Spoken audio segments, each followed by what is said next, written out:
கர்த்தருடைய பரிசுத்த நாமத்திற்கு மகிமை உண்டாவதாக. மீண்டுமாய் சத்தியத்தின் நேர நிகழ்ச்சியின் மூலம் உங்களை சந்திப்பதில் மிகவும் சந்தோஷப்படுகிறேன். கர்த்தர் இந்த நாளில் நமக்கு தேவையான வார்த்தை தந்து நம்மை திடப்படுத்துவார், பலப்படுத்துவார், ஆசீர்வதிப்பார். செய்திக்கு ஆதாரமாக 2 சாமுவேல் 5ஆம் அதிகாரம் 10வது வசனத்தை நாம் எடுத்துக்கொள்ளலாம். தாவீது நாளுக்கு நாள் விருத்தி அடைந்தான், சேனைகளின் தேவனாகிய கர்த்தர் அவனோடு கூட இருந்தார். இந்த நாட்களில அநேக குடும்பங்களில அநேக பிரச்சனைகள். வசதியாய் வாழ்ந்தவர்கள் மிகவும் கஷ்டப்படுகிறார்கள். அவருடைய குடும்பங்கள் அநேக ஆசீர்வாதத்தை இழந்து போகிறது. இதுல ஒரு வசனத்தை கூட நான் உங்களுக்கு நினைவுபடுத்துகிறேன். 3ஆம் அதிகாரம் முதல் வசனத்தில் கூட இப்படியா சொல்லப்பட்டு இருக்கிறது. சவுலின் குடும்பத்திற்கும் தாவீதின் குடும்பத்தின் நெடுநாள் யுத்தம் நடந்தது. தாவீது வர வர பலத்தான், சவுலின் குடும்பத்தாரும் வர வர பலவீனப்பட்டு போனார்கள். தாவீது குடும்பத்தார் வர வர பலத்தார்கள், சவுலின் குடும்பத்தார் வர வர பலவீனப்பட்டார்கள் என்று சொல்லி பார்க்கிறோம். அப்படியாக இந்த அநேக குடும்பங்கள் வர வர பலவீனப்பட்டு போகிறது. ஆனா பல ஆசீர்வாதங்களை இழந்து போகிறது. அநேக குடும்பங்கள் வர வர விருத்தி அடைகிறது. இங்க தாவீது நாளுக்கு நாள் விருத்தி அடைந்தார். நம்முடைய குடும்பமும் கூட தாவீதை போல வர வர விருத்தி அடைகிற, ஆசீர்வதிக்கப்படுகிற ஒரு குடும்பமாய் காணப்பட வேண்டும். அதற்கு நாம் என்ன செய்ய வேண்டும்? அதுதான் இந்த நாளிலே செய்தி. தாவீது நாளுக்கு நாள் விருத்தி அடைய அவனுடைய வாழ்க்கையில காணப்பட்ட குணங்கள் என்ன?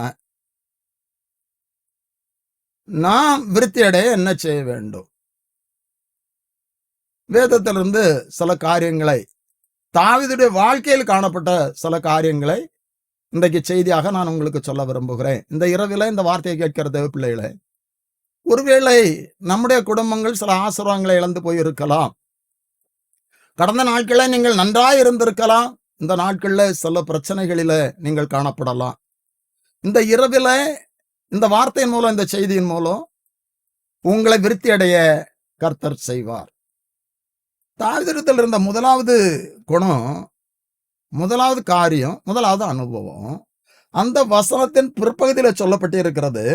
சேனைகளின் தேவனாகிய கர்த்தர் அவனோடு கூட இருந்தார். இப்போ தாவீது விருத்தி அடைவதற்கு காரணம், சேனைகளின் தேவனாகிய கர்த்தர் அவனோடு இருந்தார். அப்ப நாம் விருத்தி அடையணும்னு சொன்னா கர்த்தர் நம்மோடு இருக்கணும். கர்த்தர் நம்மோடு இருக்கணும்னா நாம் அவரோடு இருக்கணும். இன்றைக்கு ஆசீர்வாதத்தை பெற்றுக்கொள்ள விரும்புகிறோம். ஆனா அதற்கான காரியங்களை செய்ய தவறி விடுகிறோம். நான் அடிக்கடி சொல்லுகிறதா, சபையிலும் சொல்லுகிறதா, இஸ்ரவேலை ஆசீர்வதிப்பதே கர்த்தருக்கு பிரியம். நம்மை ஆசீர்வதிக்க அவர் விரும்புகிறார். ஆனா நாம் செய்ய வேண்டியதை நாம் செய்யணும். கர்த்தருடைய வார்த்தையை கீழ்ப்படியணும், கற்பனைகள் கீழ்ப்படியணும். கர்த்தருக்கு பிரியமில்லாத காரியத்தை செய்யக்கூடாது, பாவங்களை செய்யக்கூடாது. இப்ப தாவீதோடு கர்த்தர் இருந்தார். அவன் விருத்தி அடைவதற்கு காரணம், வர வர அவன் விருத்தி அடைவதற்கு காரணம், சேனைகளின் கர்த்தர் அவனோடு இருந்தார். அப்ப யாரோடெல்லாம் இருந்தார் என்று சொல்லி வேதத்திலிருந்து சில முறை உங்களுக்கு நினைவுபடுத்துகிறேன். மீண்டும் சொல்லுகிறேன், அவர் நம்மோடு இருக்கணும்னு சொன்னா நாம் அவரோடு இருக்கணும். நோவா, ஏனோக்கு தேவனோடு சஞ்சரித்து கொண்டு இருந்தார்கள் என்று சொல்லி பார்க்கிறோம். அப்படி என்று சொன்னா அவர்கள் கர்த்தரோடு இருப்பதற்கு நோவாவை குறித்து சொல்லப்பட்டு இருக்கிறது. தன் காலத்துக்குள் வாழ்ந்தவர்கள் உத்தமனும் நீதிமானுமா இருந்தான். அதனால்தான் எல்லாரும் அழிக்கப்பட்டார்கள். அன்று இருந்த யாருமே தேவனோடு சஞ்சரிக்க முடியவில்லை, நடக்க முடியவில்லை. ஆனால் நோவா தேவனோடு நடந்தான், தேவனோடு இருந்தான், தேவன் அவனோடு இருந்தார். பேழையை சொன்னார், அந்த குடும்பத்தை ஆசீர்வதித்தார், பிள்ளைகளை ஆசீர்வதித்தார். அன்பான தேவனுடைய பிள்ளைகளே, இந்த நாளில கர்த்தருக்கு நமக்கும் இடையில் எதுவும் வரக்கூடாது. நான் எப்போதும் கர்த்தரோடு இருக்கிறவர்களா, அவரோடு நடக்கிறவர்களா இருக்கணும். அப்படின்னு சொன்னா நம்மை விருத்தி அடைய செய்வார். இங்கே தாவீதுடைய வாழ்க்கையில எப்படித்தான், சேனைகளின் தேவனாகிய கர்த்தர், அந்த வசனம் அப்படித்தான் சொல்லுகிறது. சேனைகளின் தேவனாகிய கர்த்தர் அவனோடு இருந்தார். இந்த ஈசாக்குடைய வாழ்க்கையில நாம பார்க்கும் போதும், ஆதியாகமம் 26ஆம் அதிகாரம் 13வது வசனம், அவன் ஐஸ்வர்யனாய் வர வர விருத்தி அடைந்து, வர வர விருத்தி அடைந்து மகா பெரியவனானான். இங்கே ஈசாக்கு வர வர விருத்தி அடைந்து. இந்த நாள் செய்தியினுடைய தலைப்பு, விருத்தி அடைய நாம என்ன செய்ய வேண்டும்? தாவீதை கர்த்தர் விருத்தி அடைய செய்தார். இங்க ஈசாக்கை கர்த்தர் விருத்தி அடைய செய்தார். அவன் வர வர விருத்தி அடைந்து மகா பெரியவனானான். இதற்கு ஈசாக்கை குறித்து நான் சொல்லும் போதெல்லாம் சொல்லி இருக்கிறேன். ஆபிரகாம் தேசத்திலே பஞ்சம் வந்த பொழுது எகிப்துக்கு சென்று விட்டார். ஈசாக்கு நாட்களிலும் தேசத்துல ஒரு பஞ்சம் வந்தது. அப்ப எகிப்துக்கு சென்று விடக்கூடாது என்று சொல்லி, நான் குறித்த இடத்துல நீ இரு, கேராரூர்ல இரு என்று சொல்லி ஈசாக்கு கர்த்தர் கட்டளையிட்டார். அவன் அங்கே இருந்தான். அங்கே இருந்தாலும் பிரச்சனைகள் வந்தது. இதை சொல்லும் போது நான் சொல்லுவேன், கர்த்தருடைய வார்த்தையை கீழ்ப்படியும் போதும், கர்த்தர் சொல்லுகிற அனுபவத்துல நான் கடந்து வரும்போதும் பிரச்சனை இருக்காது என்று சொல்ல முடியாது. வேதம் அப்படி சொல்லவில்லை. ஆனா பிரச்சனை வரும். ஆனா கர்த்தர் கைவிட மாட்டா, எல்லா பிரச்சனைகளை மாற்றும். அப்படித்தான் இங்கே நடந்தது. ஈசாக்கு குறித்த இடத்துல இருந்தான். இங்க அவனுக்கு விரோதமா அதிகமான அவன் துறவுகளை தோண்டினான், தூர்த்து போட்டார்கள். அதிகமான பிரச்சனைகள் காணப்பட்டது. 24வது வசனத்திலே கர்த்தர், அன்று ராத்திரியிலே கர்த்தர் அவனுக்கு தரிசனமாகி, நான் உன் தகப்பனாகி ஆபிரகாமுடைய தேவன், பயப்படாதே, நான் உன்னோடே இருந்து. இங்க அவன் விருத்தி அடைவதற்கு காரணம், சேனைகளின் தேவனாகிய கர்த்தர் அவனோடு இருந்தார். அப்ப நான் விருத்தி அடையணும், நம்முடைய குடும்பம் விருத்தி அடையணும், நம்முடைய பிள்ளைகள் விருத்தி அடைய வேண்டும் என்று சொன்னால் கர்த்தர் நம்மோடு இருக்கணும். ஈசாக்கு விருத்தி அடைந்தான், வர வர பலத்தான். அங்க சொல்லப்பட்டு இருக்கிறது, கர்த்தர் ஈசாக்கோடு இருந்தா, நான் உன்னோடே இருந்தேன் என்று சொன்னா. அன்று இரவில தரிசனத்துல, நான் உன் தகப்பனாகிய ஆபிரகாமுடைய தேவன், பயப்படாதே. நம்முடைய வாழ்க்கையில அநேக நேரங்கள்ல பயங்கள் வருவது உண்டு. சூழ்நிலைகள் நம்மை பயப்படுத்துகிறது. இங்க ஈசாக்குடைய வாழ்க்கையில அப்படித்தான். குறித்த இடத்துல தான் இருந்தாரு, கர்த்தருடைய வார்த்தையை கீழ்ப்படிந்தாரு. ஆனால் அவருக்கு எதிராக அதிகமான பிரச்சனை, பொறாமை கொண்டு. அங்க அந்த 14வது வசனத்துல பார்க்கிறோம், பெலிஸ்தீர் அவன் மேல் பொறாமை கொண்டு. இன்றைக்கு நம்முடைய வாழ்க்கையிலும் அப்படித்தான். சில நன்மைகள் இருக்கும்போது, மற்றவர்களை விட நம்ம நன்றாக இருக்கும்போது மற்றவர்கள் பொறாமைப்படுகிறார்கள். ஆனால் அந்த பொறாமை ஒன்றும் நம்மை செய்யாது. நாம் எந்த சூழ்நிலையிலும் கர்த்தருடைய பிள்ளைகளா இருக்கணும். இங்க பொறாமை கொண்டார்கள், அவனை துரத்தினார்கள். இப்பொழுது கர்த்தர் தரிசனமாகி, ஈசாக்கே நீ பயப்படாதே, நான் உன்னோட இருப்பேன், நான் உன்னோட இருப்பேன் அப்படின்னு சொல்லுகிறார். தொடர்ந்து பார்க்கும்போது அவனுக்கு எதிராய் செயல்பட்டவர்களும் அவனை துரத்தினவர்களும் ஒரு நாள் வந்து சொன்னார்கள் 28ஆம் வசனத்துல, அதற்கு அவர்கள் நிச்சயமாக கர்த்தர் உம்முடைய இருக்கிறார், கர்த்தர் உம்முடைய இருக்கார், நான் சொல்லுகிற செய்தி என்ன என்று சொன்னார். தாவீது விருத்தி அடைவதற்கு சேனைகளின் தேவனாகிய கர்த்தர் அவனோடு இருந்தா. இங்கே ஈசாக்கு விருத்தி அடைவதற்கு அவன் வர வர பலத்தான் என்று சொல்லப்பட்டு இருக்கிறது. கர்த்தர் அவனோடு இருந்தா அதை மற்றவர்கள் எதிரிகளும் காண கிரியை செய்தா. அன்பான தேவனுடைய பிள்ளைகளே, நமக்கு எதிராக அநேக காரியங்களை செய்யலாம். நான் நிச்சயமாய் சொல்லுகிறேன், கர்த்தருடைய நாமத்திலே சொல்லுகிறேன், நாம் ஈசாக்கை போன்று கர்த்தருடைய வார்த்தையை கீழ்ப்படிந்திருப்போம் என்று சொன்னா, நமக்கு எதிர்த்து நின்றவர்களும் ஒரு நாள் வந்து சொல்லுவார்கள், நிச்சயமாகவே கர்த்தர் உங்களோடு இருக்கிறார், நீங்கள் கர்த்தரால் ஆசீர்வதிக்கப்பட்டவராமே. அப்படித்தான் அங்க சொல்லப்பட்டது, சொல்லி இருக்கிறது. இந்த 28வது வசனத்துல நிச்சயமா கர்த்தர் உம்மோடு இருக்கிறார், தொடர்ந்து நீர் கர்த்தரால் ஆசீர்வதிக்கப்பட்டவராமே என்று சொல்லப்பட்டு இருக்கிறது. அப்ப ஈசாக்கோடு கர்த்தர் இருந்தா. இன்னும் தொடர்ந்து பார்க்கும்போது 39ஆம் அதிகாரம் 2வது வசனம் இப்படியாக சொல்லுகிறது, கர்த்தர் யோசேப்போடு இருந்தார், அவன் காரிய சித்தி உள்ளவன் ஆனான். அப்படின்னு சொன்னா அவன் விருத்தி அடைந்தான். போத்திபாருடைய வீட்டுல ஒரு வேலைக்காரனாகத்தான் இருந்தான். செய்யாத குற்றத்துக்கு சிறைச்சாலைக்கு போனாலும் அங்கேயும் சிறைச்சாலையிலும் ஒரு அங்கீகாரத்தை கர்த்தர் கொடுத்தா. குறித்த நாளில் சிறைச்சாலையிலிருந்து வெளியே கொண்டு வந்தா. எகிப்துக்கு அதிபதியாய் மாற்றினா. அவன் விருத்தி அடைந்தான். அன்பானது என்னுடைய பிள்ளைகளே, கர்த்தருடைய நாமத்துல நான் உங்களுக்கு சொல்லுகிறேன், நம்மை விருத்தி அடைய செய்கிற கர்த்தர் இந்த அநேக காரியங்களில நீங்கள் சோர்ந்து போய் அல்லது அநேக ஆசீர்வாதங்களை இழந்து போய் இருக்கலாம். இந்த இரவில கர்த்தருடைய நாமத்துல நான் உங்களுக்கு சொல்லுகிறேன், அவர் விருத்தி அடைய செய்கிற கர்த்தர், அவர் விருத்தி அடைய செய்வார். யோசேப்பை குறித்து நாம பார்க்கிறோம், கர்த்தர் யோசேப்போடு இருந்தார், அவன் காரிய சித்தி உள்ளவனானான். 3வது வசனம், கர்த்தர் அவனோடு இருக்கிறார் என்றும் அவன் செய்கிற யாவையும் கர்த்தர் வாய்க்க பண்ணுகிறார் என்றும் அவன் எஜமான் கண்டு. வீட்டுல எதையும் விளக்காமல் எல்லாவற்றையும், மனைவியை மட்டும் விளக்கி எல்லாவற்றையும் அவனிடத்துல ஒப்பு கொடுத்தான். அந்த வீட்டுக்கும் அவன் ஒரு அதிபதியாக இருக்கிறான். அங்க நடந்த காரியம் தெரியும். செய்யாத பாவத்திற்கு திரும்ப தொடர்ந்து அவன் சிறைச்சாலை சென்றாலும், சிறைச்சாலையிலும் வசனம் சொல்லுகிறது 21வது வசனம், கர்த்தரோ யோசேப்போடு இருந்து அவன் மேல் கிருபை வைத்து சிறைச்சாலை தலைவனுடைய தயவு கிடைக்கும்படி செய்தா. சிறைச்சாலையிலும் கர்த்தர் கூட இருந்தா. நாம் எந்த இடத்துல இருந்தாலும் கர்த்தருடைய பிள்ளைகளா இருப்போம் சொன்னா கர்த்தர் கூட இருப்பா. இந்த வார்த்தை கேட்டுக்கொண்டு இருக்கிற தேவ பிள்ளைகளை அநேக சூழ்நிலையில கர்த்தர் என்னோடு இல்லையோ, என்னை கைவிட்டு விட்டாரோ என்று சொல்லி நீங்கள் நினைக்கலாம்.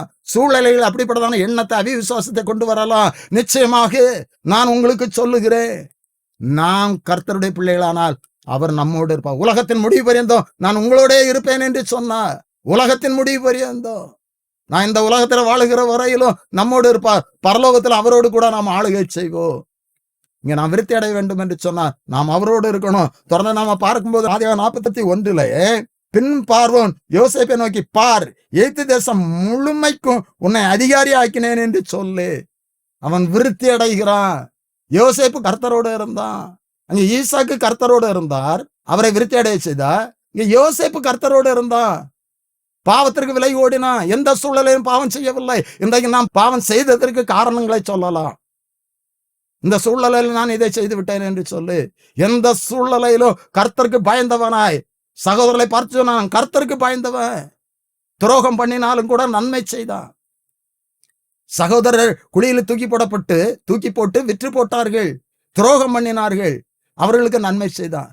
இன்றைக்கு யாராவது ஒருவர் நமக்கு ஒரு துரோகம், நமக்கு எதிராக ஒரு காரியத்தை செய்திருந்தா அதை நம்மால் மறக்க முடியவில்லை. அது உள்ளத்திலே இருக்கிறது. அதனால அவர்களுக்கு எதிராக நாம் சில காரியங்களை செய்து விடலாம், அல்லது அவர்களோடு நாம் மனப்பூர்வமாய் பேச முடியாதபடி, அன்பு செலுத்த முடியாதபடி காணப்படலாம். இந்த இரவுல நான் உங்களுக்கு சொல்லுகிறேன் பிள்ளைகளை, யோசேப்பை போன்ற ஒரு ஜீவியம் நம்மிடத்தில் இருக்கும் என்று சொன்னால் அவர் நம்மோடு இருப்பார். அவர் நம்மோடு இருக்கும்போது நாம் விருத்தி அடைவோம். இங்க முதலாவது நாம் விருத்தி அடைய வேண்டும் என்று சொன்னால் கர்த்தர் நம்மோடு இருக்கணும். வசனம் தெளிவாய் சொல்லுகிறது, சேனைகளின் தேவனாகிய கர்த்தர் தாவீதோடு இருந்தார், அவனோடு இருந்தார். தாவீது நாளுக்கு நாள் விருத்தி அடைந்தான். கர்த்தர் அவனோடு இருந்தார். கர்த்தர் அவனோடு இருந்த காரணத்தினால் விருத்தி அடைந்தார். ஈசாக்கு அப்படி, யோசேப்பு அப்படி. நாம் கர்த்தரோடு இருப்போம் என்று சொன்னார் நிச்சயமாய் நம்முடைய குடும்பம் விருத்தி அடையும், நம்மை விருத்தி அடைய செய்வார். இரண்டாவதாக தாவீதுடைய வாழ்க்கையில காணப்பட்ட காரியம் என்ன என்று சொன்னா, அவர் ஆலே வாஞ்சை. ரொம்ப ஆச்சரியமான காரியம். 122 சங்கீதம் முதல் வசனம் இப்படியா சொல்லுகிறது, கர்த்தருடைய ஆலயத்திற்கு போவோம் வாருங்கள் என்று எனக்கு அவர்கள் சொன்னபோது மனமகிழ்ச்சியா இருந்தேன். கர்த்தருடைய ஆலய வாஞ்சை. இன்றைக்கு கிறிஸ்தவர்களா இருந்தாலும் கூட, கர்த்தரை அறிந்தவர்களா இருந்தாலும் கூட ஆலய வாஞ்சை இல்லாதவர்களா இருக்கிறார்கள். இதை கேட்டுக்கொண்டு இருக்கிற தேவ பிள்ளைகளை, பரிசுத்த ஓய்வு நாளிலே சொந்த பேச்சை பேசாதபடி, இஷ்டமான இடங்களுக்கு கால்கள் செல்லாதபடி என்று சொல்லி வேதத்துல நம்ம படிக்கிறோம். அப்படி என்று சொன்னா கர்த்தருடைய ஆசீர்வாதத்தை பெற்றுக்கொள்வோம் என்று சொல்லி கர்த்தருடைய வார்த்தை சொல்லுகிறது. இன்றைக்கு நாம் என்ன பண்றோம்? நான் ஒரு ஊழியக்காரன், ஒரு சபை ஊழியக்காரன். ஒவ்வொரு ஞாயிற்றுக்கிழமை நான் வேதனைப்படுகிறேன். அநேக பேர் ஆப்சென்ட் ஆகுறாங்க, சின்ன சின்ன காரணத்தை சொல்றாங்க. கல்யாண வீடு, இல்லைன்னா என்ன சில ஃபங்க்ஷன், இல்லைன்னா மழை வந்தது போல இருந்தது, இப்படி என்று சொல்லி பல காரணங்களை சொல்லுகிறார்கள். இதை சொல்லும் பொழுது என்னுடைய நினைவுக்கு வருகிறது, இந்த 18 வருடமா கூனியா இருந்த ஸ்திரீ, அவள் ஆலயத்திலே இருந்தாள். அதனால்தான் அற்புதம் நடந்தது. என்னால் நடக்க முடியல. 18 வருடமாய் கூனியா இருந்தாள் என்று சொன்னால் அவளுடைய சரீரம் எப்படி இருந்திருக்கும்? அதை அவள் நினைக்கவில்லை. நான் ஆலயத்திற்கு செல்ல வேண்டும். இப்படிப்பட்டதான வாஞ்சியோடு இப்பொழுதும் ஆலயத்துக்கு வருகிறவர்கள் இருக்கிறாங்க. ஆனா அநேக பேர் பழைய ஏற்பாட்டின்படி ஓய்வு நாளில விறகு பொறுக்கினா கொல்லப்பட வேண்டும் என்று சொல்லப்பட்டு இருக்கிறது. புதிய ஏற்பாட்டில் நமக்கு இயேசு கிறிஸ்துடைய இரத்தத்தின் மூலம் நமக்கு சில காரியங்கள், பழைய ஏற்பாட்டுக்கு சில காரியங்கள் நமக்கு விளக்கப்பட்டு இருந்தாலும் கூட இன்றைக்கு அநேகர் ஆலய வாஞ்சை இல்லாதவர்களாய் காணப்படுகிறார்கள். ஆலய வாஞ்சை குறைந்து கொண்டு இருக்கிறது. அன்பான தேவனுடைய பிள்ளைகளே, நான் உங்களுக்கு சொல்லுகிறேன், நாம் விருத்தி அடைய வேண்டும் என்று சொன்னார், நம்முடைய குடும்பம் பிள்ளைகள் விருத்தி அடைய வேண்டும் என்று சொன்னார், கர்த்தருடைய ஆசீர்வாதத்தை பெற்றுக்கொள்ள வேண்டும் என்று சொன்னார், நான் ஆலய வாஞ்சை உள்ளவர்களாக இருக்கணும். இந்த தாவீதுடைய வாழ்க்கையில கர்த்தர் அவனை ஆசீர்வதிப்பதற்கு, அவனை விருத்தி அடைய செய்வதற்கு அவன் ஆலய வாஞ்சை உள்ளவனாக இருந்தான். கர்த்தருடைய ஆலயத்திற்கு போவோம் வாருங்கள் என்று சொன்ன பொழுது மனமகிழ்ச்சியா இருந்தான். அது மனமகிழ்ச்சியின் நாள். நான் மீண்டும் சொல்லுகிறேன், ஆலய வாஞ்சை. இந்த வார்த்தையை கேட்டுக்கொண்டிருக்கிறேன், நீங்கள் எந்த காரணத்தையும் சொல்லாதபடி ஆலயத்துக்கு செல்லுகிறவர்களா இருக்கணும். இன்னும் சில வசனங்களை நான் உங்களுக்கு நினைவுபடுத்த விரும்புகிறேன்.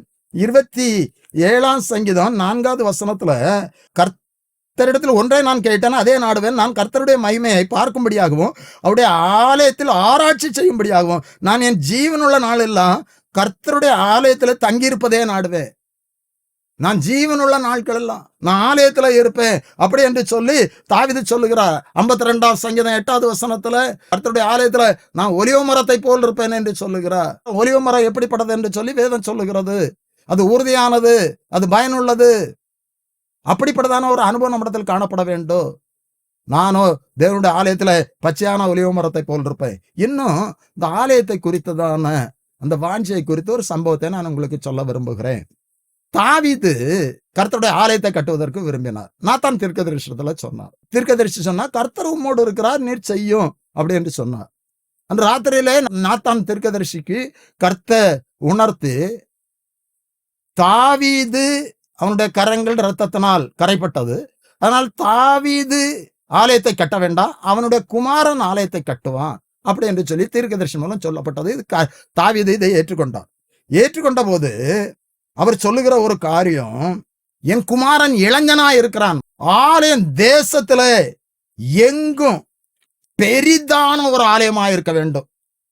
அந்த 1 நாளாகமம் 22ஆம் அதிகாரம் 5வது வசனத்தை, தாவீது என் குமாரனாய் சாலோமன் வாலிபன் இளைஞனுமாய் இருக்கிறான், கர்த்தருக்கு கட்டப்படும் ஆலயம் தேசங்களிலும் கீர்த்தியும் மகிமை உடையதாய் விளங்கும்படி மகா பெரியதாய் இருக்க வேண்டும், அதற்கு வேண்டிய விலை இப்பொழுதே நான் சேகரிப்பேன் என்று சொல்லி பாருங்க. தாவீதுடைய வாஞ்சை பாருங்க.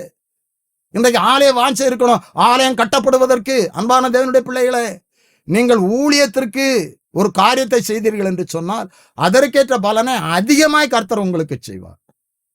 இங்கே தாவீது சொல்லுகிறார், கட்டுகிற ஆலயம் தேசத்துல பெரிதாக இருக்க வேண்டும், அதற்காக நான் என்னால் முடிந்த மட்டும் நான் எல்லாவற்றையும் சேகரித்து வைப்பேன் என்று சொல்லி 1 நாளாகமும் 29ஆம் அதிகாரம் 2-3 வசனங்களை இப்படியா சொல்லப்பட்டு இருக்கிறது. நான் என்னாலே என்ற மட்டும் என் தேவனுடைய ஆலயத்திற்கு என்று பொன் வேலைக்கு பொன்னையும், வெள்ளி வேலைக்கு வெள்ளியையும், வெங்கல வேலைக்கு வெங்கலத்தையும், இரும்பு வேலைக்கு இரும்பையும், மரத்தையும், இன்னும் கோமேதகம் பலவர்ண கற்களையும், விலையேறப்பெற்ற சகலவித ரத்தினங்களையும், வெண்கற்பாலங்களையும், கோமேதகம் முதலிய கற்களை ஏராளமாய் சவதரித்து, இது மட்டுமல்ல என்னிடத்தில் உள்ள பொன்னும் வெள்ளியும் கொடுக்கிறேன் அப்படி என்று சொல்லி தாவீது சொல்லுகிறார். எவ்வளவு வாஞ்சை, எவ்வளவு வாஞ்சை! தாவீதிடத்தை கர்த்தர் சொன்னா, நீ கட்ட வேண்டாம், உன் மகன் கட்டுவான், சோர்ந்து போகல. நான் கட்டாவிட்டாலும் என் மகன் ஆலயத்தை கட்ட வேண்டும். அந்த ஆலயம் எப்படி இருக்க வேண்டும்? அப்படியா சாலோமன் மூலம் ஆலயத்தை கர்த்தர் கட்டினார். இன்றைக்கு நம் மூலம் ஊழியங்கள் கட்டப்படுவதற்கு நாம் காரணமா இருக்கணும். ஒருவேளை நீங்கள் வசதி இல்லாதவர்களா இருக்கலாம். அன்று 2 காசை போட்டு அந்த விதவையனுடைய அந்த காணிக்கை அவர் ஆச்சரியமாய் சொன்னார். அன்பான தேவனுடைய பிள்ளைகளை, நான் கர்த்தருக்கு கொடுக்கும்போது அவர் நமக்கு கொடுப்பார். நாம் விருத்தி அடைய வேண்டும் என்று சொன்னார். நம்முடைய குடும்பம் விருத்தி அடைய வேண்டும் என்று சொன்னார். இந்த எவ்வளவோ காரியங்களுக்கு செலவு பண்ணுகிறோம். அநேக வீண் செலவுகள். கர்த்தருக்கு கொடுக்கும்போது வீண் செலவுகளை மாற்றுவா, நாம் விருத்தி அடைய செய்வா. இங்க தாவீதுடைய வாழ்க்கையில அப்படித்தான். ஆலய வாஞ்சை. 2வதாக நான் உங்களுக்கு சொல்லுகிறேன், தாவீதுடைய வாழ்க்கையில ஆலய வாஞ்சை காணப்பட்டது. ஆலய வாஞ்சை காணப்பட்டது.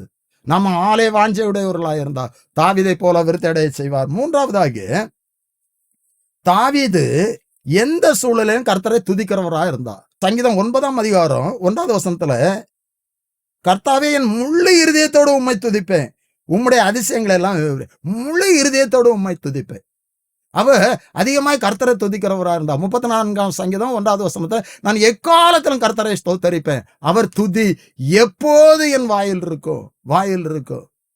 இன்னும் அநேக சங்கீதங்கள்ல நம்ம பார்க்கிறோம். 35ஆம் அதிகாரம் 18வது வசனம் இப்படியாய் சொல்லுகிறது. சங்கீதம் 35:18, மகா சபையிலே உம்மை துதிப்பேன், திரளான ஜனங்களுக்குள்ள உம்மை புகழுவேன். 28வது வசனம், என் நாவு உம் நீதியையும் நாள் முழுவதும் உமது துதியையும் சொல்லிக் கொண்டு இருக்கும். நான் எக்காலத்திலும் கர்த்தரை ஸ்தோத்தரிப்பேன், அவர் துதி எப்பொழுதும் என் வாயில் இருக்கும். நாள் முழுவதும் துதியை சொல்லிக் கொண்டு இருக்கும் என்று சொல்லுகிறார். அவருடைய துதியின் அனுபவத்தை பாருங்க. இன்றைக்கு நாம் எப்படி இருக்கிறோம்? அந்த பிள்ளைகளை அனைவரும் ஞாயிற்றுக்கிழமை மட்டும் கடமைக்காக ஆலயத்திற்கு சென்று கொஞ்ச நேரம், அனைவரும் சொல்றது நான் தூங்குறதுக்காக போறேன்னு சொல்லி. கடந்த நாட்கள்ல ஆலயத்துல தூங்குகிற, அதிலும் அப்படியே மிகவும் ஒரு ஆழ்ந்த நித்திரையோடு இருக்கிற அந்த சகோதரர்களை படம் பிடித்து செல்ல போட்டிருக்கிறாங்க. இப்படிப்பட்டதான அநேக பேர் ஆலயத்துல போய் தூங்குறதுக்கு, என்னிடத்துல கூட சில பேர் வீட்டுல இருந்தா தூக்கம் வர மாட்டாங்குது, ஆலயத்துல வந்தா அப்படியே நல்ல ஒரு தூக்கம் வருதுன்னு சொல்லி. நன்றாய் கவனிங்க தேவ பிள்ளைகளே. பரிசுத்த அலங்காரத்தோடு கர்த்தரை தொழுது கொள்ளுங்கள், புலோத்தார நீங்கள் யாவரும் அரும்பா நடுங்குங்கள். தேவ சமூகம், ஆலயம், அவர் நம்மை சந்திக்கிற இடம், நம்மத்திலே உலாவுகிற இடம். அங்கே நாம் பயத்தோடு கூட அவரை ஆராதிக்க வேண்டும். இங்க தாவீது சொல்லுகிறா, எக்காலத்தில் நான் கர்த்தரை ஸ்தோத்தரிப்பேன், அவர் துதி எப்போது என் வாயில் இருக்கும். என் நாவு உமது நீதியை, என் நாள் முழுவதும் உமது துதியை சொல்லிக் கொண்டு. நம்முடைய நாவு எப்பொழுதும் துதியை சொல்லிக் கொண்டிருக்கணும். ஸ்தோத்திரம் ஸ்தோத்திரம் எப்பொழுதுனா அந்த ஒரு அனுபவத்தோடு காணப்பட வேண்டும். இப்ப நீங்க வேலை செய்யறவர்களா இருக்கலாம், அநேக பணிகள் இருக்கும். அந்த நேரங்கள்ல எல்லாம் நான் ஜெபித்து கொண்டிருக்க முடியாது. ஆனா எப்பொழுதும் அப்படியே ஸ்தோத்திரம் ஸ்தோத்திரம் ஸ்தோத்திரம். இப்படியாக ஒரு உதாரணத்தை சொல்லுவார்கள். ஒரு சகோதரி, ரட்சிக்கப்பட்ட சகோதரி, கர்த்தரை நேசிக்கிற ஒரு சகோதரி, ஆலய வாஞ்சை உள்ள சகோதரி, அது வீட்டு வேலை செய்கிற சகோதரி. அப்பொழுது வீட்டுக்கு வேலைக்கு செல்லும் போது அந்த சகோதரி இப்படியாக வேலைகளை செய்வார்களாம். வீட்டை கூட்டும் போது, நான் இந்த வீட்டை சுத்தப்படுத்துகிறது போல என்னை சுத்தப்படுத்தும், என்னை சுத்தப்படுத்தும். அப்படியே பாத்திரங்களை தேய்க்கும் போது, நீங்கள் வெளிப்புறத்தை மட்டுமல்ல உட்புறத்தை சுத்தப்படுத்துங்கள் என்று சொல்லி வசனம் சொல்லுகிறது. இந்த பாத்திரத்தை போல என்னை சுத்தப்படுத்தும், இந்த பாத்திரத்தை போல என்னை சுத்தப்படுத்தும் அப்படி என்று சொல்லி இந்த பாத்திரம் தேய்க்கும் போது அப்படியே சொல்லி சொல்லி தேய்ப்பாங்களாம். இந்த வீட்டை சுத்தம் பண்ணுவது போல என்னை சுத்தப்படுத்தும், என்னிடத்தில் இருக்கிற அசுத்தங்களை எல்லாம் நீர் எடுத்து போடும். அப்படியே இந்த வெளிப்புறம் மட்டுமல்ல உட்புறம் எனக்கு சுத்தமா இருக்க வேண்டும் அப்படி என்று சொல்லி அதை செய்வார்களாம். தொடர்ந்து அவர்கள் துணி துவைக்கும் போது என்னை இப்படியாக துவைத்து என் அழுக்கையெல்லாம், துணி துவைக்கும் போது அழுக்கு போகும், அதற்காக தான் துணியை துவைக்கிறது. அப்ப அந்த துணி என்னை துவைக்க கூடாது, எனக்கு இந்த கஷ்டம் இருக்கக்கூடாதுன்னு சொன்னா அது சுத்தமாக முடியாது. அப்படியே நம்மையும் சில நேரம் கர்த்தர் துவைப்பார், சில கஷ்டங்களை அனுபவிப்பார், சில சிக்ஷைகளை அனுபவிப்பார். ஏன்னு சொன்னா அழுக்கு மாற இப்படியே சொல்லி அவங்க துவைப்பாங்களாம். உண்மையாகவே அவர்கள் கர்த்தருக்கு பிரியமுள்ள ஒரு ஆத்மாவாக வாழ கர்த்தர் உதவி செய்தார். இன்றைக்கு நம்முடைய ஜீவியம் எப்படி இருக்கிறது தேவ பிள்ளைகளே? நம்முடைய ஜீவியம் எப்படி இருக்கிறது? நான் எப்பொழுது அவரை துதிக்கிறவராக இருக்கணும், எப்பொழுது அந்த அவரோடு நான் ஜீவிக்கிறவா இருக்கணும். இன்னும் தாவீதுடைய வாழ்க்கையில பார்ப்போம் என்று சொன்னால் அநேக வசனங்கள்ல அவர் இந்த அனுபவத்தை சொல்லுகிறார். சங்கீதம் 63 அதிகாரம் 4வது வசனத்துல, என் ஜீவனுள்ள மட்டும் நான் உம்மை துதித்து உம் நாமத்தை சொல்லி கையெடுப்பேன். 3வது வசனம் சொல்லுகிறது, ஜீவனை பார்க்கிறோம் உம்முடைய கிருபை நல்லது, என் உதடுகள் உம்மை துதிக்கும், என் உதடுகள் உம்மை துதிக்கும். இந்த உதடு கெட்ட வார்த்தைகளை பேசுகிறது, கர்த்தருக்கு பிரியமில்லாத வார்த்தைகளை பேசுகிறது. அநேக சகோதரிகள் உதடுகள்ல தேய்ச்சி எடுத்து உதட்டை அழகுபடுத்துகிறார்கள். ஆனா உதடு கர்த்தரை துதிக்கிற உதட்டா இருக்கணும். அப்படிப்பட்டதான ஒரு அனுபவம் காணப்பட வேண்டும். தாவீது இங்கே சொல்லுகிறார், என் உதடு உம்மை துதிக்கும்.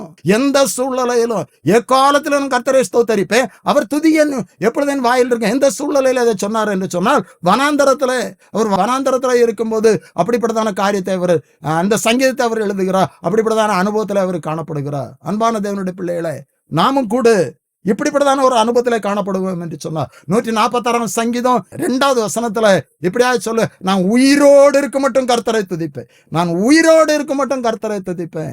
இன்றைக்கு நம்முடைய வாழ்க்கையின் அனுபவம் என்ன?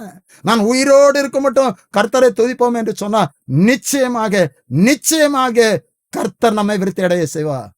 தாவீதுடைய வாழ்க்கையில் உள்ள ஒரு முக்கியமான சம்பவத்தை உங்களுக்கு நினைவுபடுத்த விரும்புகிறேன். இப்பொழுது உடன்படிக்கை பெட்டி ஓபேத்-ஏதோமுடைய வீட்டிலே இருக்கிறது. அதற்கு முன்பாக தாவீது நகரத்திற்கு கொண்டு போவதற்காக தாவீது அந்த உடன்படிக்கையை 30,000 பேரோடு கூட கொண்டு வந்தான் என்று சொல்லி பார்க்கிறோம். வழியில ஊசா உடன்படிக்கை தொட்டது நிமித்தம், துணிவு நிமித்தம் உடன்படிக்கை தொடுவதற்கு அவனிடத்தில் உள்ள தகுதி இல்லை, பரிசுத்தம் இல்லை. தொட நிமித்தம் விவசாய கர்த்தர் அடித்தார். இது தாவீதுக்கு விசனமாக இருந்தது. அவன் பயந்து போய் உடன்படிக்கை பெட்டியை கொண்டு செல்லவில்லை. இப்போ ஓபேத்-ஏதோமுடைய வீட்டில் இருக்கிறது. வீட்டில் இருந்த நாளளவும் ஓபேத்-ஏதோமையும் வீட்டாரையும் கர்த்தர் ஆசீர்வதித்தார். இது தாவீதுக்கு அறிவிக்கப்பட்டது. உடனே அங்கிருந்து தாவீது உடன்படிக்கை பெட்டியை தாவீது நகரத்திற்கு கொண்டு செல்வதற்காக அவர் ஆயத்தப்படுத்துகிறார். இந்த சூழ்நிலையில உடன்படிக்கை பெட்டிக்கு முன்பாக தாவீது அந்த 6ஆம் அதிகாரம் 14வது வசனம் இப்படியா சொல்லுகிறது. தாவீது சணல் நூல் ஏபோத்தை தரித்து கொண்டு தன் முழு பலத்தோடும் கர்த்தருக்கு முன்பாக நடனமாடி துதித்தான். அந்த 16வது வசனத்திலும் அவன் நடனமாடி குதித்து என்று சொல்லப்பட்டு இருக்கிறது. ராஜாத்தான். ஆனா உடன்படிக்கை பெட்டி எப்படிப்பட்டது என்பதை தாவீது அறிந்திருந்தான். அந்த உடன்படிக்கை பெட்டி தேவ மகிமையினால் நிறையப்பட்டது. அதை நடத்தும் போது அதற்கு முன்பாக அவன் நடனமாடி, அதனால்தான் அழகாக ஒரு பாடலை தந்தை பெர்க்மான்ஸ் அவர்கள் எழுதியிருக்கிறார். நடனமாடி கர்த்தரை ஸ்தோத்தரிப்பேன் என்று சொல்லி, நடனமாடி கர்த்தரை ஸ்தோத்தரிப்பேன். அன்பான தேவனுடைய பிள்ளைகளை, இங்க தாவீது உடன்படிக்கை பெட்டிக்கு முன்பாக நடனமாடி குதித்தான், கர்த்தரை ஆராதித்தான். இதை மீகாள் பார்த்து அவனை அலட்சியமாய் பேசினாலும் கூட அவன் அதை பொருட்படுத்தவில்லை.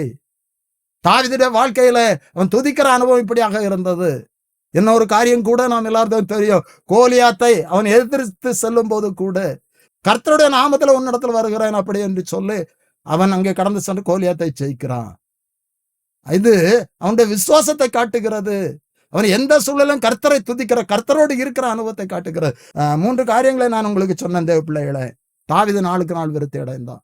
இந்த வார்த்தை கேட்ட தேவ பிள்ளைகளை, நீங்களும் உங்களுடைய குடும்பங்களும் விருத்தி அடைய வேண்டும். தாவீதுடைய வாழ்க்கையில இருந்த அனுபவம் என்ன? தாவீதோடு கர்த்தர் கூட இருந்தார். அந்த அனுபவம் காணப்பட்டது. 2வதாக அவன் ஆலே வாஞ்சை உடையவனாக இருந்தான்.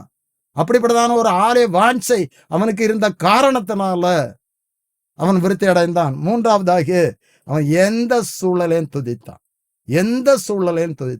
நம்முடைய வாழ்க்கையில இந்த அனுபவங்கள் காணப்படும் என்று சொன்னார். இந்த இரவில கர்த்தருடைய நாமத்துல நிச்சயமாய் சொல்லுகிறேன், நீங்களும் உங்களுடைய குடும்பங்களும் விருத்தி அடையும். கர்த்தர் உங்களை ஆசீர்வதிப்பார். ஜெபிக்கலாம். தாவீதை நாளுக்கு நாள் விருத்தி அடைய செய்த எங்கள் பரிசுத்த பரலோகத்தின் பிதாவே, ஆசீர்வாதமான இந்த இரவு வேளைக்காக மக்கள் ஸ்தோத்திரம். இந்த வேளையில நாங்கள் தியானித்த வசனத்திற்கு கர்த்தாவே எங்களை ஒப்பு கொடுக்கிறோம். தாவீது நாளுக்கு நாள் விருத்தி அடைந்தான் என்று சொல்லி நாங்கள் பார்க்கிறோம். இந்த வசனத்தை கேட்ட அநேக பேர் இந்த நாட்கள் அநேக ஆசீர்வாதங்களை இழந்து நான் அதை பெற்றுக்கொள்ள வேண்டும் என்று சொல்லி வாஞ்சியோடு ஏக்கத்தோடு காணப்படலாம். உம்முடைய கிருபையினால் நான் செபிக்கிறேனப்பா. இழந்து போனதை கர்த்தாவே நீர் தருகிற கர்த்தரப்பா. அமிழ்ந்து போன கோடாரியம் மிதைக்க செய்த கர்த்தரப்பா. உம்முடைய பிள்ளைகளுடைய வாழ்க்கையில குடும்பத்துல காணப்படுகின்ற ஆசீர்வாத தடைகள் இந்த இரவிலே மாறட்டும் அப்பா. குடும்பங்கள் தாவீதை போல விருத்தி அடையட்டும்.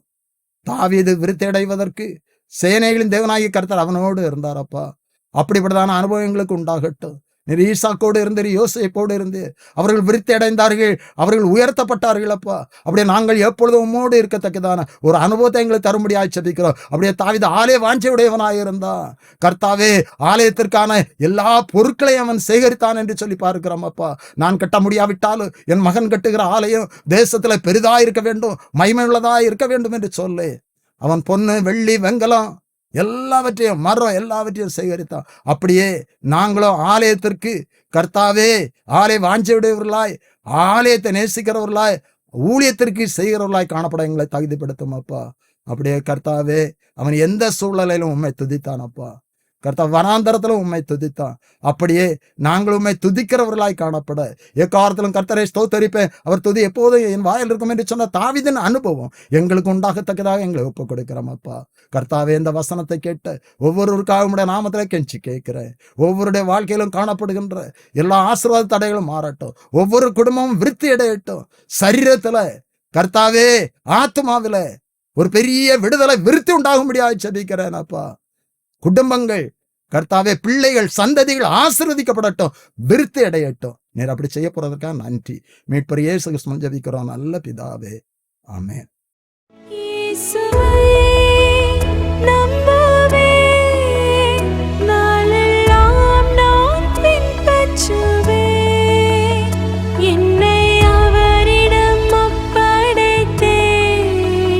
வெட்கப்பட்டு போக